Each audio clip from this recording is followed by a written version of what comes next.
저를 만나면 매일마다 아재 개그를 하는 친구가 있습니다. 제발 좀 아재 개그 하지 마라 하는데 볼 때마다 아재 개그를 합니다. 근데 어느덧 한 1년여를 그렇게 듣다 보니까 저도 닮아가지고 그 친구가 1층 쿵판에 들어오면 제가 이렇게 얘기합니다. 카페인? 이렇게 얘기합니다. 카페인 먹고 싶냐고, 이제, 이렇게 카페인? 카페에 들어온다. 카페인? 이렇게 하면, 카페인 듬뿍, 뭐 이런 식으로 이제 매일 아침마다 이렇게 반복되는 이런 일상들을 하는데, 친구가 이런 얘기를 합니다. 아빠가 가정에서, 이런 농담을 잘 하면서 웃기는 집안에서 자랐던 아이들은 훨씬 더 회복 탄력성이 높다라는 보고서가 영국 어디에서 나왔다라고 얘기를 합니다. resilience라고 얘기하죠. 회복 탄력성. 상처받기 쉬운 세상에서 살아갈 때 매우 중요한 능력인 것 같습니다. 그러면서 이런 얘기를 또 해줍니다. 매우 이렇게 업앤다운이 심한 우울한 자매가 있었는데 한날 그 자매한테 이렇게 얘기했답니다. 자매는 매일 교회에 올 때마다 열심히 그렇게 살 생각하지 말고 나한테 오면은 웃기는 이야기를 한 가지를 가지고 와서 나를 웃겨라. 이렇게 얘기를 했답니다. 그랬더니 이 자매가 숙제를 이렇게 한다는 겁니다. 한날은 주일에 와서 제 친구한테 이렇게 얘기한다는 겁니다. 네 얼굴 씻었나? 이걸 영어로 뭐라 그러죠? 이렇게 하더랍니다. 뭐지? 그랬더니 워싱턴 이렇게 얘기하더랍니다. 그러면서 조지는 얼굴을 씻었나? 이거는 뭘까요? 그 다음 주에 왔는데 그래서 조지 워싱턴 이렇게 얘기를 하더랍니다. 안 웃깁니까? 되게 저는 보면서 웃겼는데 그러면서 이렇게 매주를 하다 보니까 자매가 바뀌더라는 겁니다. 매주 우울한 얼굴을 가지고 오던 사람이 남을 웃기려고 그렇게 일주일 동안 고민하면서 하나의 웃음거리를 가지고 오다 보니까 자기도 그 말하면서 준비하면서 웃고 말하면서 웃고 이러면서 사람이 바뀌더라는 겁니다. 우리는 여러 가지 얼굴을 가지고 살아갑니다. 특별히 사람들이 보이는 나의 모습이 있습니다. 친절한 모습, 신앙 좋은 사람, 괜찮은 사람. 그런데 또 하나의 나가 있습니다. 아무도 보지 않을 때 드러나는 나, 마음속에 불쑥불쑥 올라오는 분노의 나, 인정받고 싶은 욕망으로 가득한 나, 상처받으면 남을 공격하고 싶어지는 충동을 갖고 있는 나, 용서하지 못하고 있는 나. 근데 더 어려운 것은 바로 두 번째 남들이 모르는 나입니다. 다른 사람들 문제는 잘 보면서도 정작 내 안에 있는 문제는 잘 보지 못하고 우리는 그렇게 살아갑니다. 예수님께서 마가복음 7장에서 이렇게 말씀하셨습니다. 속에서 곧 사람의 마음에서 나오는 것은 악한 생각, 곧 음란과 도둑질과 살인과 간음과 탐욕과 악독과 속임과 음탕과 질투와 비분과 교만과 우매함이라. 예수님은 사람이 살아가면서 가장 겪는 문제 중에 그 심각한 문제가 환경이라고 말씀하지 않으셨습니다. 상황이라고도 하지 않으셨습니다. 마음이라고 하셨습니다. 문제는 늘 밖에 있는 것이 아니라 안에 있는 것이 가장 심각한 문제라는 거죠. 사도 바울도 같은 고백을 로마서 7장에서 이렇게 했습니다. 내 속 곧 내 육신의 선한 것이 거하지 아니하는 줄을 아노니 오호라 나는 공고한 사람이로다. 이 고백을 한 사람이 다름 아니라 사도 바울이라는 것이 참 충격이었습니다. 수많은 교회를 세웠던 위대한 사도. 근데 여전히 그의 속에는 죄의 흔적이 있더라는 거죠. 복음은 나는 괜찮은 사람입니다 라고 만드는 것이 아니라 나는 하나님의 은혜가 필요한 사람입니다 라고 깨닫게 하는 것이 바로 복음이거든요. 사도 베드로는 그의 편지 1장에서 2장을 통해서 이렇게 성도들을 권면했죠. 이 세상 가운데서 너희가 어떻게 살아가야 될 것인가? 핍박받는 핍박의 이 시대를 흩어진 너희들은 어떻게 살아가야 될 것인가? 그런데 오늘 베드로전서 본문 3장에 이르러서는 가장 어떻게 살아가야 될 것인가? 흩어진 세상 가운데서, 그 가운데서 특별히 어디에서? 가정에서, 그리고 관계성 속에서 어떻게 살아가야 될 것인가를 갖고 들어옵니다. 왜냐하면 복음은 가장 가까운 곳에서, 가까운 사이에서 어떤 사람인지, 어떤 그리스도인지를 드러내기 때문입니다. 교회에서는 은혜로 말을 하는데 가정에서는 차가운 사람, 사람들 앞에서는 겸손한데 가장 가까운 사람 앞에서는 자기 중심적인 사람들이 있습니다. 중학교 때에 그 테이프로 설교 간정집을 이렇게 듣는데 지금도 기억하는 게 원종수 권사님이라는 분이었습니다. 아마 그 미국에서는 감리교회의 권사님이었던 것 같은데, 근데 이 권사님이 암 치료의 세계적인 권위자라고 그 당시에 소개를 하면서 이분이 그 간증하는 데 있어서 이렇게 얘기하시는 게 아직도 기억납니다. 밖에서는 괜찮은 그리스도인일 수 있습니다. 사람들 앞에서 좋은 그리스도인일 수 있습니다. 그런데 당신 집에서는 어떻습니까? 이러면서 어떻게 Are you really Christian in your home이라고 그랬던가 하여튼 그랬던 것 같습니다. 그 테이프에 그렇게 했던 것이 기억납니다. 오늘 베드로도 그렇게 이야기합니다. 가장 가까운 속에서, 관계성 속에서 당신은 어떤 사람입니까? 당신 안에 어떤 사람이 살고 있습니까? 라는 질문을 던지고 있습니다. 베드로는 3장에서 이렇게 시작합니다. 아내들아, 이와 같이 자기 남편에게 순종하라. 이 말씀은 역사적으로 매우 많은 오해를 불러일으켰습니다. 마치 베드로는 여성들에게 희생을 강요하는 듯한 그런 말을 하는 것으로 이해되었습니다. 그러나 이 말씀은 사회적 배경을 그 속에서 이해해 볼 필요가 있습니다. 1세기 로마 치하에서 가정은 매우 남편 중심적인 구조였습니다. 가정의 종교도 남편의 종교를 따라갔습니다. 국가의 종교도 왕의 종교를 따라갔죠. 근데 사람이 예수를 믿기 시작하면 그 가정 안에서 문제가 생겼습니다. 근데 가장이 믿으면 문제가 그렇게 별로 나지 않습니다. 문제는 남편이 아니라 아내가 믿었을 때 난다는 거죠. 그 상황 속에서 갈등이 일어나는 상황 속에서 드러내놓고 자기 종교를 말하기가 어려운 상황 속에서 당신 어디가? 그럴 때에 교회 모임에 간다라고 쉽게 말할 수 없는 그런 상황 속에서 그 아내의 갈등 속에서 말로 싸우려고 하지 말라라고 합니다. 삶으로 보여주라고 얘기합니다. 말로 말미암지 않고 그 아내의 행실로 말미암아 구원을 받게 하려 함이라 라고 얘기하는 거죠. 이거는 침묵하라는 뜻이 아니라 복음의 가장 강력한 언어가 말이 아니라 바로 삶의 언어에서 있다는 바로 그 말씀이죠. 변화된 삶, 그걸 얘기합니다. 우리 종종 이렇게 생각합니다. 내가 옳은 말을 하면 사람이 변화될 거야. 이런 얘기를 하죠. 사장의 마인드와 일하는 알바의, 보통 말하는 알바의 마인드가 다르다. 이런 얘기 하지 않습니까? 근데 어떤 사람을 보면 정말 사장의 마인드를 가지고 일하는 사람도 있습니다. 깜짝깜짝 놀라면서, 야, 저 사람 대단하다. 이럴 때 있습니다. 그런데 어떤 사람들을 보편적으로 보면 그렇지 않을 때가 있죠. 장사도 안 되는데 일하러 온 분이 이렇게 핸드폰을 펴놓고 계속 검색해서 기사를 읽고 이러다 보면은 이 안에서부터 이렇게 올라오지 않습니까? 네, 이 장사가 잘 되면 그런가 보다 하고 할 건데 웃으시는 거 보니까 이 화면이 그려지시는 걸로 이해가 됩니다.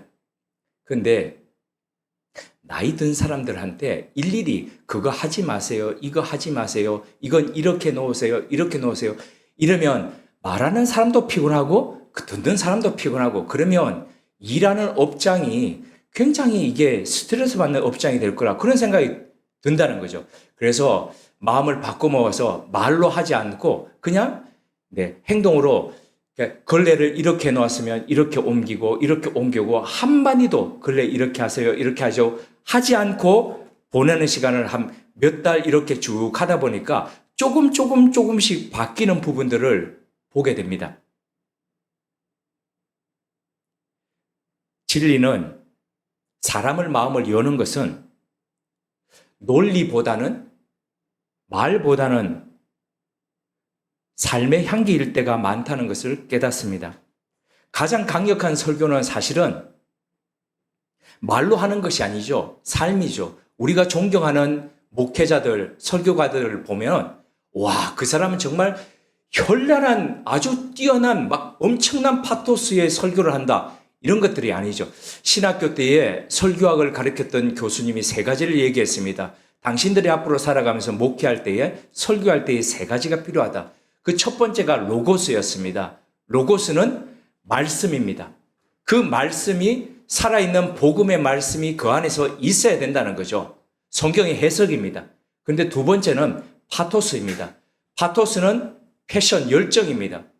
열정 없이 하는 설교는 녹아들어지 가지 않는다. 그 말이었죠. 그런데 그 교수님이 세 번째 했던 그 말이 있습니다. 그게 바로 에토스였습니다. 에토스는 바로 에틱스, 영어로는 에틱스라고 나오죠. 네 삶이 그렇게 받쳐주지 않는 그 설교, 그거는 힘이 없다 이거였습니다. 물론 그러면 너는 이 세 가지를 다 갖췄나? 라고 할 때는 찔림이 여전히 있습니다. 그럼에도 불구하고 어떤 방향으로 가야 될지는 늘 이 세 가지가 견인하고 있습니다. 이 베드로는 이렇게 말합니다. 너의 단장은 외모로 하지 말고, 이것은 외모를 부정하는 말이 아닙니다. 핵심이 다른 데 있습니다. 너의 진짜 아름다움이 어디서 나오는지를 보라는 바로 그 말씀입니다. 사람은 겉을 보죠. 말투, 옷차림, 학력, 직업, 평판. 그러나 하나님은 마음을 보신다는 거죠. 베드로가 말하는 게 바로 보시면은 마음의 숨은 사람이라는 표현이 나옵니다. 사람이 보지 못하는 것이죠. 하나님 보시는 것입니다. 우리는 신앙생활을 하면서 때로 그 사람을 관리하는 데 많은 치중을 보냅니다. 좋은 말하고 좋은 표정 짓고 좋은 이미지를 만듭니다. 그런데 마음 깊은 곳은 그대로일 때가 많습니다. 분노가 그대로 있고 욕심이 그대로 있고 상처가 그대로 있고 교만이 그대로 있습니다. 예수님이 바리새인들에게 하신 말씀이 생각납니다. 마태복음 23장 25절입니다. 화 있을진저 외식하는 서기관들과 바리새인들이요. 잔과 대접의 겉은 깨끗이 하되 그 안에는 탐욕과 방탕으로 가득하게 하는도다. 복음은 잔의 겉만 닦는 종교가 아닙니다. 잔의 안을 정결하게 만드는, 바꾸는 바로 하나님의 능력이라는 거죠. 바울은 자신의 내면을 들여다보았습니다. 그리고 이렇게 썼습니다. 내가 원하는 바 선은 행하지 아니하고 도리어 원치 아니하는 바 악은 행하도다. 이것이 인간의 현실입니다. 우리는 사랑하고 싶습니다. 그런데 미워합니다. 용서하고 싶습니다. 그런데 지난 세월 동안 잘못했던 것들을 다 기억하고 어떤 때가 되면 네가 예전에 몇 년 전에 이거 됐고 하면서 목록들을 다 끄집어냅니다. 겸손하고 싶어 합니다. 그런데 인정받아서 더 높아지고 싶어 하기도 합니다. 하지만 사도 바울은 자신의 안에 죄를 발견하고 절망으로 끝내지 않습니다. 그는 이렇게 외쳤습니다. 로마서 7장 25절입니다. 우리 주 예수 그리스도로 말미암아 하나님께 감사하리로다. 복음은 우리 안에 악함을 폭로하지만 동시에 그 악함보다는 더 큰 은혜를 바라보도록 합니다. 그래서 사실은 이런 모습이 있음에도 불구하고 여전히 나 속에서 어쩔 수 없는 모습이 있음에도 불구하고 하나님 앞에 감사함으로 나아갈 수 있도록 만든다는 거죠. 기독교적 변화는 자기 개발이 아닙니다. 더 좋은 사람이 되자가 아니죠. 새로운 사람으로 다시 살아나는 것. 그래서 옛사람이 십자가에서 죽고 새 사람이 그리스도 안에서 살아나는 것. 바로 그것이죠. 내 안에 있는 죄를 직면하고 다시 시작하는 것. 내가 그것을 볼 때마다 하나님 앞에 내어놓으면서 하나님 제가 이렇습니다. 제가 이렇습니다. 제가 이렇습니다라고 고백하는 거죠. 베드로는 마음에 숨은 사람의 특징을 두 단어로 이렇게 표현했습니다. 온유하고 안정한 심령. 온유라는 말을 종종 많이들 오해합니다. 그냥 부드럽다 이렇게 얘기합니다. 하지만 이 온유라는 본래의 단어 프라우스라는 이 말은 길들여진 야생마라는 뜻입니다. 기수가 위에 올라갔을 때에 기수가 원하는 대로 달리기도 하고 멈추기도 하고 그리고 걷기도 하고 뛰기도 하고 기수의 명령에 따라서 움직일 수 있는 능력. 능력은 그대로 가지고 있지만은 통제된, 길들여진 바로 이것이 프라우스, 온유함이라는 거죠. 그래서 예수님도 자신에게 이 단어를 쓰셨습니다. 나는 마음이 온유하고 겸손하니. 한 학생이 저한테 와서 성경 열심히 읽으라고 이렇게 얘기했다고 말씀드렸죠. 이제 20세가 갓 넘은 친구인데. 그러면서 이게 바로 주의 말씀을 따르고 계명을 지키는 것이 성공하는 길, 석세스풀입니다. 라고 얘기하면서 쭉 얘기했다고 말씀드렸지 않습니까? 제가 이 친구한테 그 다음 주에 왔을 때 물었습니다. 예수님의 성격이 뭐라고 얘기했네? 그러니까 예수님은 온유하고 겸손하니 이렇게 바로 하더라고요. 열심히 성경 읽은 친구죠. 제가 이렇게 얘기했습니다. 온유 뜻이 뭔지 아니? 그러니까 부드러운 것. 그래서 제가 이 얘기를 해주었습니다. 길들여진, 통제된 그분의 명령에 따라서 멈추기도 하고 달리기도 하는.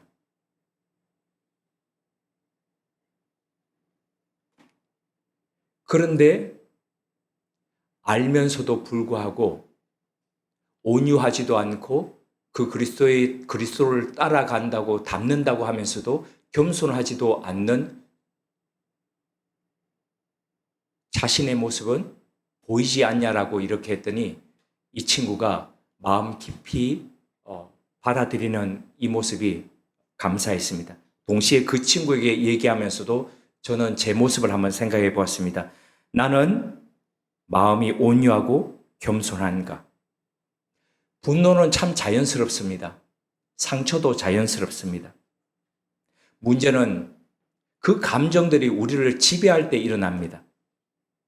내 안에 분노가 왕이 되면 나는 상처받은 사람이 아니라 상처 주는 사람이 됩니다. 내 안에 욕망이 왕이 되면 나는 사랑하는 사람이 아니라 그것을 이용하는 사람이 됩니다. 그래서 전혀 온유하지도 않고 전혀 겸손하지 않은 사람, 폭군으로 우리는 자리하게 된다는 거죠. 그래서 성령께서는 우리의 감정을 없애시는 분이 아니라 우리의 감정을 다스리시는 분이 된다는 거죠. 그리스도의 마음으로, 온유하고 겸손한 마음으로 우리를 다스려 가신다는 거죠. 그래서 우리는 더 큰 하나님을 신뢰하기 때문에 때때로 우리는 급하게 달려가고 싶지만은 그분의 명령에 따라서 서두르지 않게 되고 그리고 그분의 명령에 따라서 우리는 멈추고 싶지만 분명히 우리 생각으로는 멈춰야 될 것 같지만 그분이 나아가라면 나아갈 수 있는 바로 그런 용기를 내는 사람이 된다는 겁니다. 베드로는 남편들에게 이렇게 이야기합니다. 네 아내를 귀히 여겨라. 헬라어로 이 귀히 여기라고 하는 티메라는 단어는 가치, 존중, 명예라는 뜻을 가지고 있습니다.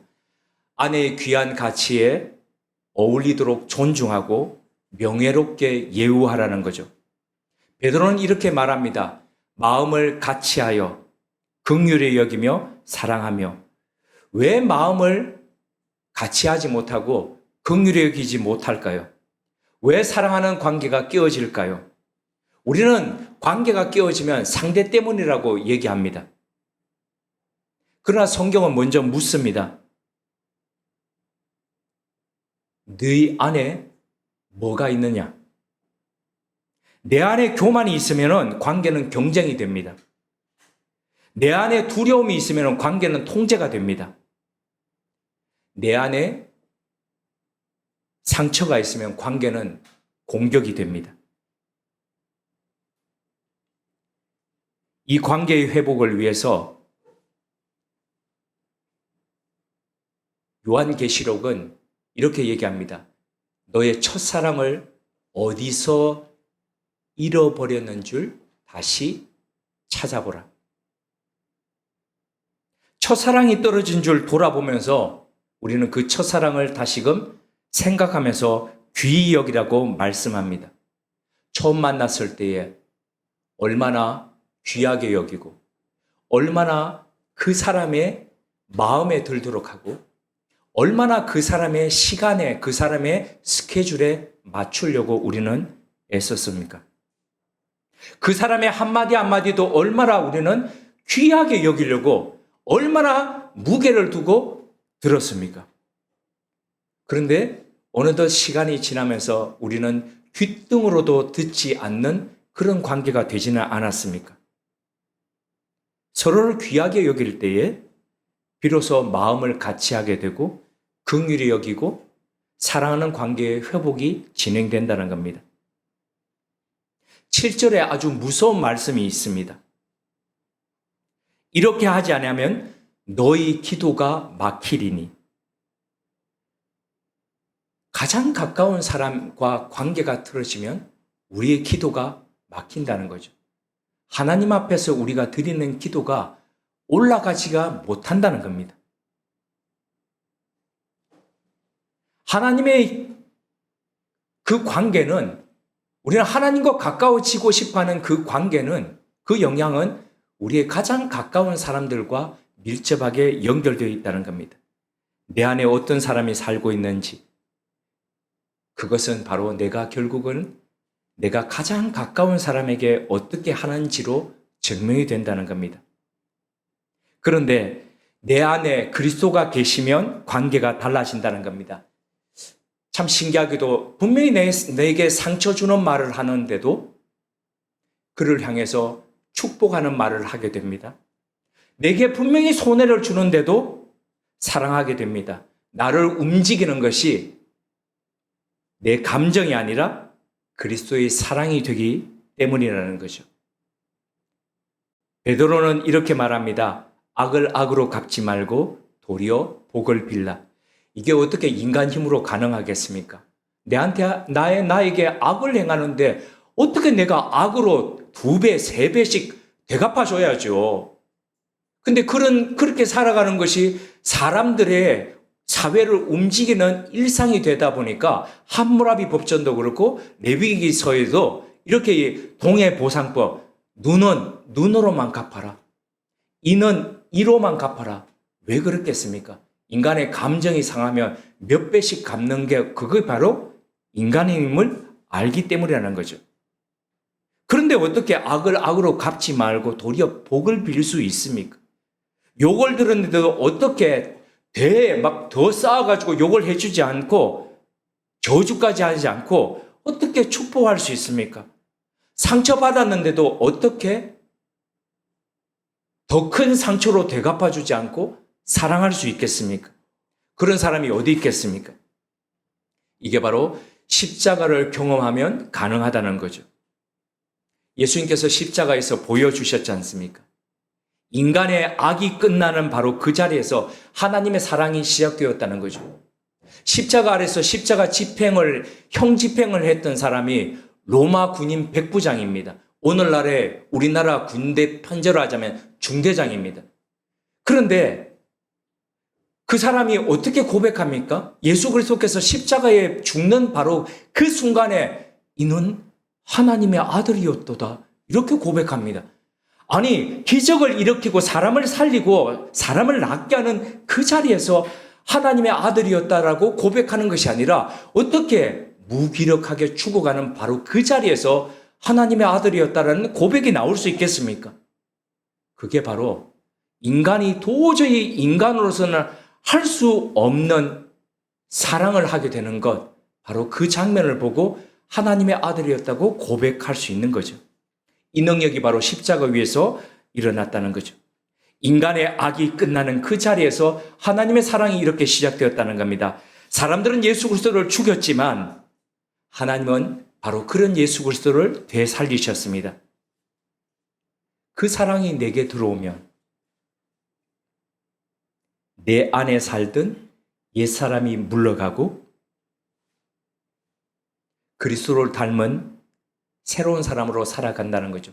언젠가 말씀드렸듯이 여기에 빈 컵이 있으면 이 안에 공기가 가득한데 어떻게 우리는 우리의 능력으로 이 빈 컵 안에 공기를 다 뺄 수 있겠습니까? 퍼내면 됩니까? 비우면 됩니까? 할 수 없지 않습니까?